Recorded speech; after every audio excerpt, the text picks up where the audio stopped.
নমস্কার, আমি নির্মল শাস্ত্রী আবারও চলে এসেছি একটা আলোচনার বিষয় নিয়ে। তো দীর্ঘদিন জ্যোতিষশাস্ত্র নিয়ে আলোচনা করতে গিয়ে দেখেছি যে আলোচনার কোনো শেষ নেই, কারণ জীবনে সমস্যার যেমন শেষ নেই, আলোচনারও শেষ নেই, বা সেগুলোর উপরে আলোকপাত করারও কিন্তু শেষ নেই। তো আমি সাধারণত প্রত্যেকটা বিষয়ের উপরে আমি চেষ্টা করি যে অ্যাস্ট্রোলজিক্যাল ভিত্তিতে আলোচনা করার, বা কেন হয়, কি প্রকারে হয়, এই নিয়ে আমি আলোচনা করি।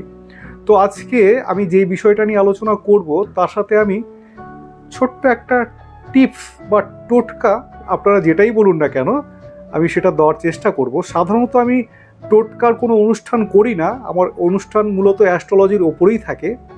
তো তার মানে এই না যে আমি টোটকাকে অস্বীকার করি। টোটকা অনেক সময় খুব ভালো ফল দেয়, তৎক্ষণাৎ জন্য টোটকার একটা খুব সুন্দর একটা রেজাল্ট কিন্তু আমরা পাই।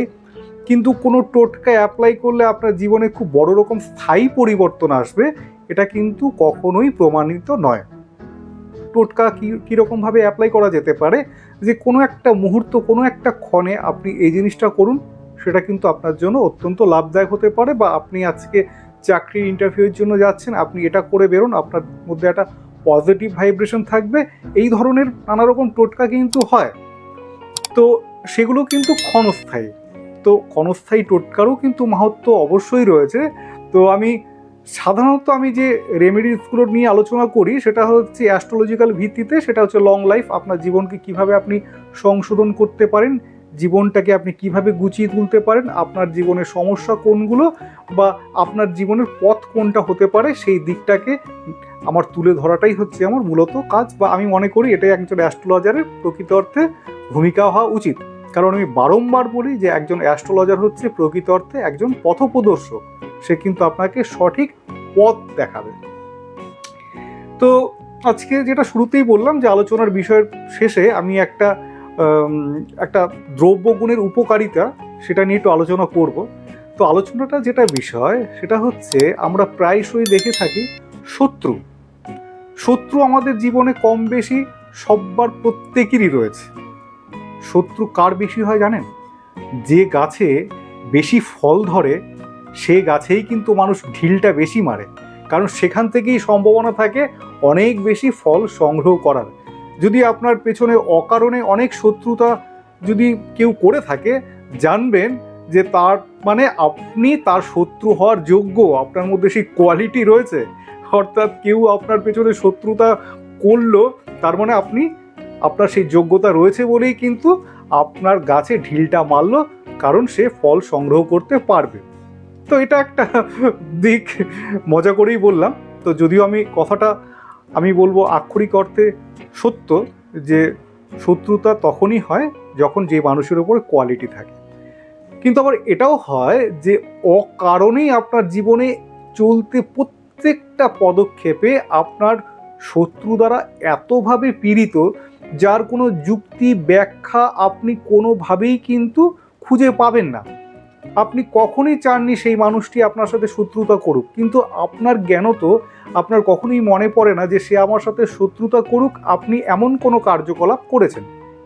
কিন্তু তথাপি আপনার শত্রু কিন্তু দেখা গেছে আপনার আত্মীয় স্বজনের মধ্যে আপনাকে শত্রুতা করছে, ঈর্ষা করছে, হিংসা করছে, আপনার প্রতিবেশী করছে, আপনার সহকর্মীরা করছে, আপনার বন্ধুবান্ধবের মধ্যে করছে। শত্রুতার আপনি একেবারে চরম পর্যায়ে আপনার জীবনের যে প্রত্যেকটা স্টেপে কিন্তু আপনার শত্রু। তো এই শত্রুকে কি আমরা সবসময় উপেক্ষা করতে পারি? আমি বলবো না। কারণ শত্রু কিন্তু আমাদের জীবনে নানা রকমভাবে সমস্যা দেয় ভাগ্য বিড়ম্বনার ক্ষেত্রে। কারণ এই যে শত্রুতা করলো, বা আমরা বলি যে সুনজর কুনজর, এই দুটো নজরের অনেক ভূমিকা থাকে। সুগন্ধি কুগন্ধি, বা এইভাবে যেটা আমরা যদি বলতে পারি যে ভালো কোনো একটা গন্ধ আমাদের নাকে যখন আসে, আমাদের কিন্তু মনটা বেশ সুবাসিত হয়ে ওঠে, খুব ভালো লাগে।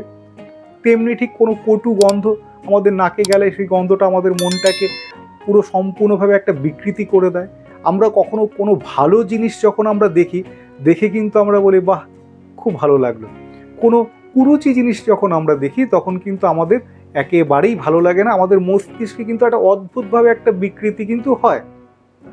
ঠিক তেমনি শ্রবণ শক্তি, কোনো ভালো গান যখন আপনি শুনবেন, সেখান থেকেও কিন্তু আপনি পজিটিভ এনার্জি নেবেন। কীরকম পজিটিভ এনার্জি নেবেন? আপনার গানটা শুনে আপনার মনটা কিন্তু জুড়িয়ে গেল, খুব ভালো লাগলো।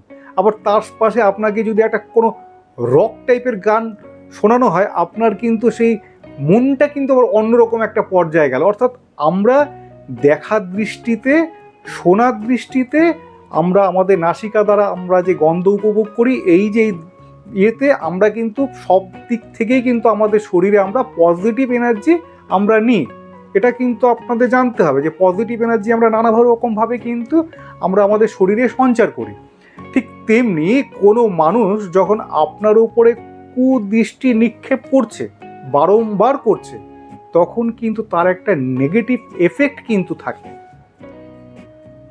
সে কিন্তু হয়তো আপনাকে খুব বেকার নজরে দেখছে, সেটার কিন্তু একটা কুপ্রভাব কিন্তু আপনার মধ্যে থাকবে, একটা নেগেটিভ দৃষ্টি। আপনার জন্মছকে নেগেটিভ এই যে দৃষ্টিগুলো হয়, কেন হয়, কি কারণে হয়, এই নিয়ে কিন্তু আজকে আলোচনা। তো আলোচনা করতে গেলে প্রথমে যেটা আমি বলবো যে আপনার লগ্ন যাই হোক না কেন, সেই লগ্নপতি যদি সরাসরিভাবে ষষ্ঠভাবে থাকে, অকারণে কিন্তু আপনার জীবনে শত্রু বৃদ্ধি হয়। আবার শনি যদি কোনোভাবে ষষ্ঠে থাকে, আবার কেতু যদি কোনোভাবে ষষ্ঠে থাকে, তখনও কিন্তু শত্রু বৃদ্ধি হয়। আবার যদি আপনার দ্বাদশে কেতু থাকে, তখনও কিন্তু শত্রু বৃদ্ধি হয়। আবার এটাও হয় যে অষ্টমপতি যদি কোনোভাবে ষষ্ঠভাবে থাকে, তখনও কিন্তু শত্রু বৃদ্ধি হয়। কি প্রকারে শত্রু বৃদ্ধি হয়? আপনার মধ্যে তখন একটা নেগেটিভ এনার্জি চলে আসে। প্রত্যেকটা মানুষের মধ্যে যেমন পজিটিভ এনার্জি থাকে, তেমনি কিন্তু নেগেটিভ এনার্জি থাকে। আপনি এমন একজন মানুষ, আপনি হেসে সবার সাথে কথা বলছেন, প্রথম দিকে আপনাকে খুব দারুণভাবে তারা গ্রহণ করছে, পর মুহূর্তে সেই মানুষটা আপনাকে অকারণে ভুল বুঝছে, যেটার কোনো কারণ, কোনো ব্যাখ্যা, কোনো যুক্তি আপনি খুঁজে পাবেন না। তাহলে দোষটা কার ছিল? দোষটা আপনার মধ্যেই ছিল। আপনার মধ্যেই সেই একটা বিকর্ষণ, একটা অদ্ভুতভাবে একটা বিকর্ষণ, একটা ক্ষমতা ছিল। যেমন আকর্ষণ একটা ক্ষমতা, বিকর্ষণও কিন্তু একটা ক্ষমতা। আপনার কাছে প্রথমে যে মানুষটা আসলো, সে আপনার কিন্তু খুব ভালোভাবে আপনার সাথে কথা বললো, সেই মানুষটাই কিন্তু আবার পরবর্তীকালে আপনার থেকে দূরে সরে গেল।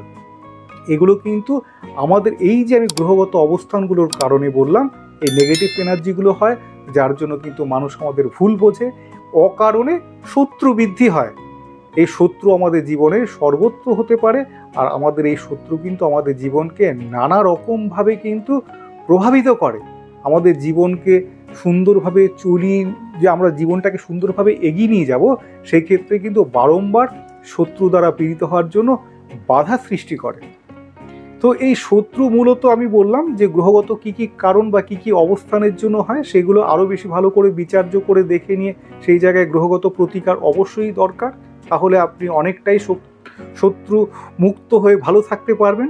তো আজকে আমি যেটা অনুষ্ঠানের শুরুতে বললাম, খুব সহজ একটা আমি সহজ একটা টোটকা বা একটা দ্রব্য গুণের কথা বলবো। সেই কথাটা বলতে গেলে ফার্স্ট যে কথাটা বলি, সেটা হচ্ছে বেল গাছ বা বেল কাঠ বা বেল পাতা। এই বেল জিনিসটা কিন্তু আমাদের হিন্দু সনাতন ধর্মের সাথে একটা অঙ্গাঙ্গিকভাবে জড়িত। এই বেল জিনিসটা কিন্তু একটা শুভ জিনিস, পুরাণ মত থেকেই এটা একটা শুভ জিনিস ধরা হয়, কারণ এটা একটা, তার মধ্যে একটা অদ্ভুত ক্ষমতা আছে। এই বেল বলুন, তুলসী বলুন, বা এই যে নানা রকম গাছালি আমাদের হিন্দু মতে যে পূজিত হয়, তার কিন্তু যথাযথ কারণ রয়েছে। তো এই বেল গাছকে কিভাবে শত্রু দমনের ক্ষেত্রে কাজে লাগানো যায়? তো অফলা বেল গাছ বলতে কাকে বোঝানো হচ্ছে? যেই গাছে ফল ধরেনি, যেই বেল গাছে ফল ধরেনি, অর্থাৎ অফলা বেল গাছ হতে পারে। সেই বেল গাছ আপনার ছোট বেল গাছ, এখনো ফল ফুল আসেনি, এটা যেমন হতে পারে। আবার এমনও বেল গাছ হয়, সেটা উত্তম, যে গাছ ফল হবে না, গাছ কিন্তু প্রসারিত বড় হয়েছে, কিন্তু সেই গাছে কখনোই ফল কিন্তু ধরবে না, ওই গাছ সবচেয়ে উত্তম। অবশ্যই পাওয়া যায়। আপনারা ভাবছেন এই ধরনের গাছ কোথায় পাবো বা কিভাবে? কারণ আমরা যারা অ্যাস্ট্রোলজি নিয়ে কাজ করি, আমরা কিন্তু নানা রকম দ্রব্যগুণকেই আমরা এই রেমেডি হিসাবে ব্যবহার করি, যার জন্য এই সমস্ত জিনিসগুলো কিভাবে কোথা থেকে কখন সংগ্রহ করতে হয়, শাস্ত্রমতে তার কি বিধান রয়েছে সেগুলো আমরা জানি। তো আপনাদের বোঝাবার স্বার্থে আমি বললাম, যদি একান্ত অফলা বেলগাছ নাও পেয়ে থাকেন, সেই ক্ষেত্রে আপনারা এমন কোনো বেলগাছ যেটাতে এখনো ফল হয়নি, সেই গাছের আপনারা খানিকটা মূল অর্থাৎ শেকড়, সেটা কিন্তু আপনাদের কোনো এক মঙ্গলবার সংগ্রহ করতে হবে।